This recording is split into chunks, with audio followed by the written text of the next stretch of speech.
कुबेर नाथ राय द्वारा लिखित निबंध सूर्य और अति सूर्य। दरअसल ये सूर्य और अति सूर्य जो टॉपिक है या टाइटल है, इसी का विस्तार पूर्वक इस निबंध में उल्लेख किया गया है, बिना किसी लाग लपेट के। सबसे पहले हम इस निबंध को पढ़ते हैं और पढ़ने के बाद समझने का प्रयास करते हैं कि इस निबंध में निबंधकार कहना क्या चाह रहा है। पौ फटी, सूरज का लाल घोड़ा हिनहिना गया। सिंहों ने आंखें खोलकर अंगड़ाई ली, फिर मुख फाड़कर ओम करके अपने सप्तवर्णी फिर एकादश वर्णी विकराल ओंकार का उच्चारण किया। एक बार, दो बार, तीन बार अरुण वर्ण सूर्य का यह छांदस स्वागत मनुष्य के लिए अतिरिक्त केवल सिंह ही कर सकता है। अन्य किसी मानवेतर प्राणी से यह संभव नहीं। बेचारे काक कोकिल ने भी अपनी मातृभाषा में छंद सोरठा जो बन पड़ा इस अरुण अश्वारोही के स्वागत में पढ़ा। हस्ती यूथ हाथियों का झुंड ने शुंडा दंड सूंड को उठाकर राजसी सलाम दिया और चिंघाड़ कर अपनी प्रसन्नता व्यक्त। गंगा तीरी धेनुओं ने, धेनु अर्थात गायों ने ध्वनि से रंभाना शुरू किया और बछड़ों तथा बच्चों ने उछल कूद कर तथा कोलाहल करके अपना उल्लास व्यक्त किया। सूरज के लाल घोड़े की हिनहिनाहट सुनते ही शबरी धारण ये मुहावरा है करके चलने वाले रात्रि चरण गण, रात्रि में औरों की खेती उखाड़ने वाले गोपाल एवं महिषपाल गण, अंधकार में धारदार गुप्ती, यह भाला की तरह नहीं लेकिन इससे जान जा सकती है। इसके एक तरफ धार होती है और ये काफी एक हाथ लंबी होती है और इसके आगे नोकीले पर कम से कम 2.5-3 इंच के आसपास दोनों साइड धार होती है। उसको गुप्ती कहते हैं। वो जानलेवा है। मारने वाले तस्कर गण एवं उसके सरकारी तथा गैर सरकारी मातुल गण, ये सभी के सभी विश्राम गहवर ढूंढने लगे। कौटिल्य तथा मैकियावली की पोथियों पर वेस्टर्न लपेट दिया गया और इनके उपासक गण भी राम नाम भजते हुए नजर आने लगे। सारे छल छंद कुहक अपघात इंद्रजाल टूट कर छिन्न भिन्न हो, क्योंकि भगवान का उदय होने जा रहा है। राम जी की बेला आ रही है। ज्यों ही कृष्ण वर्ण आकाश पर हल्की कांति या आभा का आभास फूटा, त्यों ही सारी एबनॉर्मल तृषाओं अवदमनों और उत्पीड़नों के प्रेत सैंडीज्म और विकृत लिबिडो की अतृप्त लालसा, यक्षिणिया क्रूरता और कामुकता के सर्प श्वापद मारे शर्म के अपने अपने अंध गहवरों में चले गए। पौ फटी, पूर्व के द्वार पर लाल घोड़ा हिनहिना गया। यहाँ पर सूरज का 7वां घोड़ा, जिसे धर्मवीर भारती ने लिखा है, छोटा सा उपन्यास है, पढ़ा जाना चाहिए। वहां पर भी 7 घोड़ों की चर्चा खूब की गई है। उस पर फिल्म भी बनी है। असंख्य सविताएं धरती के श्रृंग श्रृंग शाख शाख पत्र पत्र पुनगी पुनगी पर उतरने लगी। यह लाल उस खूनी लाल से भिन्न है जो तमसा रात्रि का पाप पुष्प है, जो अंधकार में गुप्ती मारने वालों का एवं दंत नख तीक्ष्ण करने वालों का रंग है। यह लाल मंगलमय अरुण वर्ण है, जननी के सीमांत जैसा, गणेश जी के दिव्य ललाट जैसा पवित्र कुमकुम वर्ण लाल प्रतिदिन प्रातः अरुण वर्ण घोड़ों का एक रथ अंधकार समुद्र को मथित करते हुए उदित होता है। उसमें 7 घोड़े जुते हैं। यहाँ जुते हैं मतलब जोड़े गए हैं। सूरज का 7वां घोड़ा। परंतु वैदिक कवि उस रथ का अस्तवगान करते हुए बताते हैं, ये 7 अश्व वस्तुतः एक ही हैं। यही है तेजस्वी धावमान काल तुरंग। सतरंगी लगाम रहने से एक ही घोड़ा 7 वर्ण धारण कर लेता है, परंतु वस्तुतः है वह एक ही घोड़ा। कालो अश्वो बहति सप्तर रश्मि तमारोहंत कवयो विपश्चितः तस्य चक्रा भुवनानि विश्वा अथर्व। काल एक तुरंग है घोड़ा, उस पर सर्वज्ञ कवि सवार होता है। उस कवि के रथ के चक्र ही ये सारे भुवन है। यह कवि है स्वयं सूर्य, जो सृष्टि को सतरंगी माया पट का रूप दे देता है अपनी असंख्य किरण कन्याएं भेजकर। धरती के कविगण इसी महाकवि की कन्या सावित्री की प्रार्थना करते हैं और उसे श्रद्धा सावित्री सविता आदि नामों से पुकारते हैं। उषा का चाक्षुष अवतरण इसी देवता का काव्य है। तभी तो वैदिक कवियों ने कहा,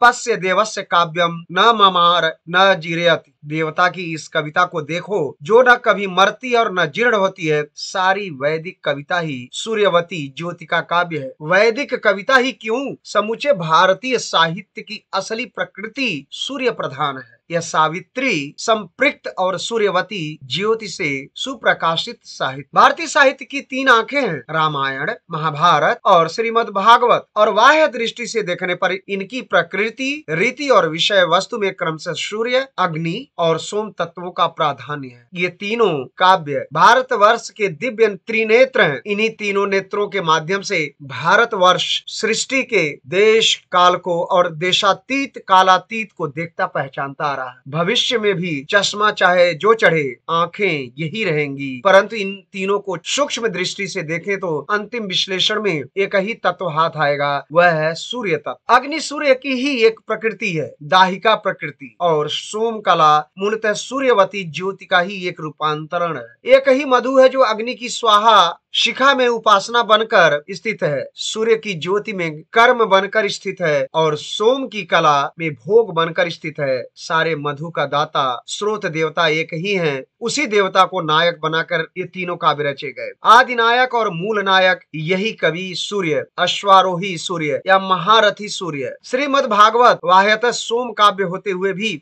इसी आदित्य मधु का कीर्तिगान है। इसी काव्य के अंतिम स्कंद में सूर्य के रथ का अपूर्व वर्णन हुआ है। वस्तुतः यह सूर्यात्मनो हरे, सूर्यात्मा हरि का ही रथ है। श्रद्धा के माध्यम से ही ध्यान लोक में इसका साक्षात्कार संभव है, अन्यथा नहीं। सूर्य के 12 रूप हैं जो द्वादश आदित्य कहलाते। ये रूप धाता, अर्यमा, मित्र, वरुण, इंद्र, विवस्वान, त्वष्टा, विष्णु, अंश, भग, पूषण और पर्जन्य नामों से क्रमशः चैत्र से लेकर फाल्गुन तक के 12 मासों में विहार करते हैं। प्रत्येक मास में एक आदित्य विशेष का रथ चलता है और उसके साथ साथ एक ऋषि, एक गंधर्व, एक अप्सरा, एक यक्ष, एक नाग और एक राक्षस संयुक्त रहता है। ये सातों मिलकर एक सौर्य गण की रचना करते हैं, जिसकी अवधि 1 मास होती है। सूर्य का यह अपूर्व रथ पूर्व दिशा से उदयाचल हो उठता है। रथ के आगे आगे अबोध बच्चों जैसे नन्हे नन्हे 60,000 बाल खिल्य ऋषि पहाड़ा रटते हुए प्राइमरी स्कूल के बच्चों की तरह रथ की ओर मुख करके बृहत साम का निरंतर पाठ करते हुए चलते हैं। ऋषि ऋचाओं का उद्गान करते हुए चलता है। गंधर्व उस उद्गान से ताल बैठाते हुए वीणा वादन करता चलता है। अप्सरा रथ के सम्मुख प्रकाश पट पर नृत्य करती चलती है। यक्षगण रथ का निरंतर परिवर्तित अलंकरण और साज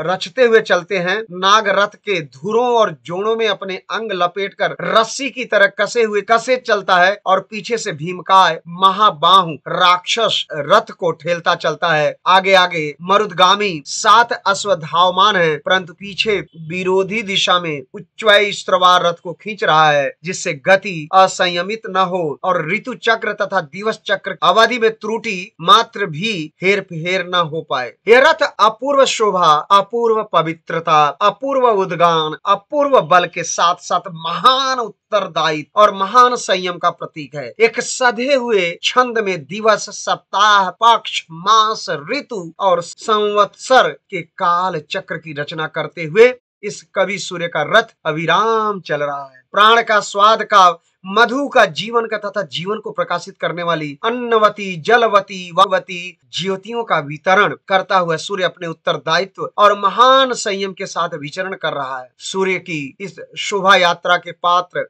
प्रति मास बदलते रहते हैं। यदि यह ज्येष्ठ मास है जिसकी वैदिक संज्ञा है शुक्र, तो इसमें सूर्य का नाम मित्र है, ऋषि है अत्रि, गंधर्व है हा, अप्सरा है मेनका, यक्ष है अस्थ स्वन, नाग है तक्षक और राक्षस है पौरुषेय। अगला मास होगा आषाढ़, अर्थात वैदिक भाषा में शुचि, और ये सातों बदल जाएंगे। सूर्य होगा वरुण, ऋषि होंगे वशिष्ठ, गंधर्व होगा हु, अप्सरा होगी रंभा, यक्ष होगा सहजन्य, नाग होगा शुक्र और राक्षस होगा चित्रस्वन। यदि कोई नहीं बदलेगा तो वह है बालखिल्य समुदाय। शायद अंगुष्ठ मात्र के ये 60,000 नन्हे मुन्ने ऋषिगण मचल जाते हैं और अपनी निरंतर धावमान पाठशाला को छोड़ने के लिए तैयार नहीं होते। वास्तव में श्रीमद् भागवत का यह काव्यमय वर्णन सूर्य का नहीं, अति सूर्य अथवा पारा सूर्य ट्रांसेंडेंटल सन का वर्णन है। अति सूर्य है स्थूल गोलक का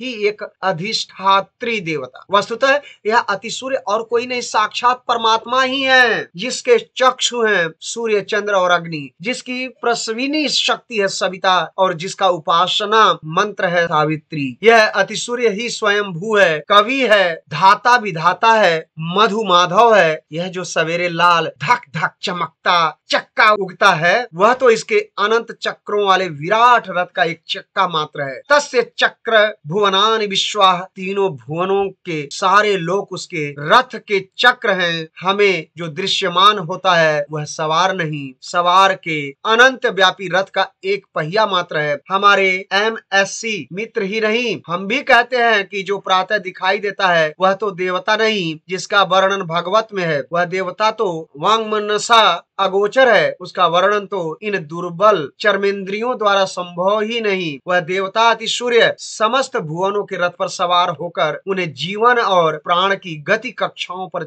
चला रहा है। 60,000 बाल खिल्लियों का स्तवगान, ऋषियों का साम पाठ और अप्सराओं का मंगलमय नृत्य इस अतिसूर्य के सम्मुख हो रहा है। स्थूल प्रातः कालीन अरुण चक्र के सम्मुख नहीं। स्थूल सूर्य का वर्णन अरिस्टार्कस, ब्रह्मगुप्त, बाराहमिरी, टालमी, कोपरनिकस, कैप्लर और गैलीलियो देते हैं, तो इस अतिसूर्य का वर्णन मंत्र दृष्टा ऋषियों ने उनके सारे साम और स्तोम का विषय यही अतिसूर्य है। स्थूल सूर्य और अतिसूर्य में वही संबंध है जो खड़ाऊ और रामचंद्र में था, तो भी भरत ने खड़ाऊ के ही मंगलानुशासन में राजकाज चलाया। यह स्थूल सूर्य तो भाव बोध का एक आधार मात्र है, जिसके माध्यम से हम अपने मन को अतिसूर्य के निकट ले जा सकते हैं। उस अतिसूर्य से संबंध स्थापित करने का यह सरलतम उपाय है। जिन्होंने रथंतर और बृहत्साम की रचना की थी, उनके स्तवगान का लक्ष्य निश्चय ही हाइड्रोजन, हीलियम, कोबाल्ट की यह अविराम ज्वलंत चुल्लिका नहीं थी। यह बात उनके स्तवगान की भाषा से ही पंक्ति पंक्ति में स्पष्ट है। उनकी सारी वंदना अतिसूर्य और परासूर्य को संबोधित की गई है। अतः बिना बुझे समझे उन्हें व्यर्थ धिक्कारने में कोई तुक नहीं है। महाभारत के शांति पर्व 318 में याज्ञवल्क्य से संदर्भ विश्वावसु कुछ प्रश्न करता है। विश्व क्या है, विश्वा क्या है, अश्व क्या है, अश्वा क्या है, मित्र क्या है, वरुण क्या है, सूर्य क्या है, अतिसूर्य क्या है। याज्ञवल्क्य सरस्वती का चिंतन करके मन का मंथन करने लगे और उस मानस मंथन से दही से घृत की भांति उत्तर अपने आप मन में उदित होने लगे। विश्व है पुरुषोत्तम, विश्वा है अव्यक्त प्रकृति, अश्व है पुरुषोत्तम और अश्वा है अव्यक्त प्रकृति, मित्र है पुरुषोत्तम और वरुण है जल तत्व अव्यक्त प्रकृति, अतिसूर्य है पुरुषोत्तम और सूर्य है अव्यक्त प्रकृति। यह अव्यक्त प्रकृति ही परमा प्रकृति का महत या प्रधान रूप है, जिस पर पुरुष या जीवात्मा का प्रतिबिंब पड़ चुका है और जिसका रूपांतरण होता है अहंकार में, जो व्यक्तित्व रचना का केंद्र बिंदु। अतः अतिसूर्य है पुरुषोत्तम या परमात्मा और सूर्य है अस्मिता या व्यक्तित्व की जननी भू। दोनों चेतन है। वस्तुतः प्रातः अरुणोदय का जो स्थूल अरुण वर्ण सूर्य हम देखते हैं, वह तो सूर्य भी नहीं बल्कि असूर्य है, जड़ प्रकृति है, पंच महाभूत समुदाय मात्र है। अतिसूर्य का बोध मिलता है सांख्य योग के द्वारा विशुद्धम विंजरम हृदय कमल में। सूर्य अर्थात चेतन प्रकृति या व्यक्तित्व का बोध मिलता है काव्य साहित्य और शिल्प में, तथा स्थूल सूर्य या असूर्य अर्थात जड़ प्रकृति का बोध मिलता है विज्ञान और अर्थ शास्त्र आदि के माध्यम से। अतिसूर्य है अधिदैवत, सूर्य है अध्यात्म और असूर्य है अधिभूत, जो क्रमशः दार्शनिक, कवि और वैज्ञानिक के विषय है। श्रीमद् भागवत में वर्णित रथारोही सूर्य अतिसूर्य है, अर्थात अरिस्टार्कस, ब्रह्मगुप्त, बाराहमिहिर, कोपरनिकस, कैप्लर का सूर्य है वस्तुतः असूर्य या जड़ प्रकृति का अधिभूत रूप, पंच महाभूतों का पिंड मात्र। अतः श्रीमद् भागवत में वर्णित इस अतिसूर्य के रथ का अवतरण अपनी प्रतीकात्मक भाषा के धरातल पर ही सही वर्णन, कहीं कोई वंचना नहीं, कहीं कोई आलाप नहीं, सब कुछ ही सत्य अनुभवों को बूंद बूंद जोड़कर इकट्ठा किया हुआ मानस मधु है। इस मानस मधु का स्वाद पाने की क्षमता जिनमें है, वे जानते हैं कि यह रथ ध्यान के मन के मधुमय लोक में अवश्य उतरता है और तब 60,000 नन्हे मुन्ने निष्पाप बाल खिल्लियों के कंठ से समुद्र तरंगों जैसी पवित्र सामधेनी उठती है उर्वशी और रंभा के चरण मानस भूमि पर छनाछन छंदोबद्ध रीति से पड़ने लगते हैं। ब्रह्मरंध्र कपाल से लेकर ललाट और पलकों तक प्रस्फुटित कमल वन में परिवर्तित हो जाता है और सारा स्थूल दैहिक अस्तित्व गंध और शब्द बनकर वायु और व्योम में विलीन होने की अवस्था में पहुंच जाता है। इस अति सूर्य की जो परम चैतन्य का आदि स्रोत है, क्षणिक हल्की भाषा छाया भी हमारी व्यक्तिगत चेतना पर पड़ जाती है तो यह अरुण वर्ण रथ हमारे व्यक्तित्व में जय बनकर, आशीर्वाद बनकर, चिरंतन काव्य बनकर निवास करने लगता है। जिनकी मनोभूमि में यह अति सूर्य अपनी सविता शक्ति स्थापित कर लेता है, अपना अवतरण प्रतिष्ठित देता है, वे पुरुषोत्तम या अवतार कहे जाते हैं। ऐसे ही अवतार हैं राम और कृष्ण, व्यास और कपिल, बुद्ध और महावीर। हमारा राष्ट्रीय काव्य रामायण जो भारतीयता की सगुण साकार प्रतिमा या बिंब उद्घाटित करने के लिए रचा गया है, इसी अति सूर्य का 100% मानवीय संस्करण उपस्थित करता है। राम के चरित्र में रामायण नाम ही इस बात का द्योतक है कि यह सूर्य प्रतिबद्ध काव्य है। रामायण अर्थात राम नामक अति सूर्य पुरुष का आयन शुद्धतः ज्योतिष शास्त्र का शब्द है। रामायण में 24,000 श्लोक हैं जो गायत्री या सविता मंत्र के 24 अक्षरों का प्रतिनिधित्व करते हैं। शरद पूर्णिमा बीते 15 दिन हो गए। इस समय दामोदर मास अर्थात कार्तिक मास चालू है और मैं मन वृंदावन की परिक्रमा आजकल नित्य करता हूँ। आकाश वीथी पर सूर्य तुला राशि में प्रवेश कर चुका है। इस मास में इसका रथ आधा चित्रा, पूरा स्वाति और फिर आधा विशाखा राधा नक्षत्रों का भोग करता हुआ पूरे 30 दिनों तक चलता रहेगा। चित्रा की धूप बड़ी रूपसी होती है। स्वाति में मेघगढ़ एक आध दिन के लिए पुनः लौट आते हैं और बांस को बंसलोचन, सीपी को मोती, कदली गुंफ को कर्पूर और त्रिशित चातक को जीवन जल का दान दे जाते हैं। महज 2-1 दिन की फुहार बहार है, अन्यथा यह पावस काल थोड़े हैं। बाहर की कौन कहे, मन के भीतर की बजती मेघ मृदंग और ताल मदिरा की ध्वनियां कब की थम चुकी हैं एवं मन अपने श्रृंगार कलाप का त्याग करके विरागी बन चुका है। धरती पर कार्तिक मास परिश्रम का पवित्र मास है, मर्द और बली मर्द दोनों के लिए। एक और स्वर्ण धान्य खेत पथार में लगा है, कटने के लिए सुनहली फसल तैयार हो गई है और दूसरी ओर खेतों में जुताई चालू है, पानी पटाया जा रहा है, चास कोन पटेला हो रहा है, शस्य के वपन की तैयारी हो चुकी है। अब गेहूं, चने, जौ की बीज हराई में डाले जा रहे हैं। अगले मास मार्गशीर्ष में धरती का धान घर की बखार में पहुंच जाएगा और हराई का बीज गेहूं चने का थान बन जाएगा तथा खेत खेत में नारायण की नई अन्नवती ज्योति का अवतरण रहेगा। परंतु इसके लिए कार्तिक में मर्द और बली मर्द दोनों को खटना है, दोनों को शारदा तप बर्दाश्त करना है। शरद का आतप बड़ा ही प्रखर होता है। गोसाई जी ने लिखा है कि इस आतप अर्थात धूप का जहर रात्रि काल में चंद्रमा खींच लेता है। शारदा तप निशि शशि अपहरई, तो भी यह शरदकालीन मध्याह्न सूर्य तीसरा नेत्र खोलकर हकड़ते हुए रुद्र वृषभ जैसा ज्येष्ठ सूर्य नहीं। उस समय तो आसमान का चेहरा इतना रोबीला हो जाता कि आंख मिलाने का साहस नहीं होता। ज्येष्ठ सूर्य तो डिक्टेटर है और कार्तिक सूर्य लोकतंत्र का तेजस्वी नेता जो दोपहर को हाँक डांट से काम कराता है पर सुबह शाम कुशल मंगल बड़े मजे में पूछता है। शरद प्रात में सौम्यकांत मुख वाला सूर्य मुझे बड़ा ही मिलनसार लगता है।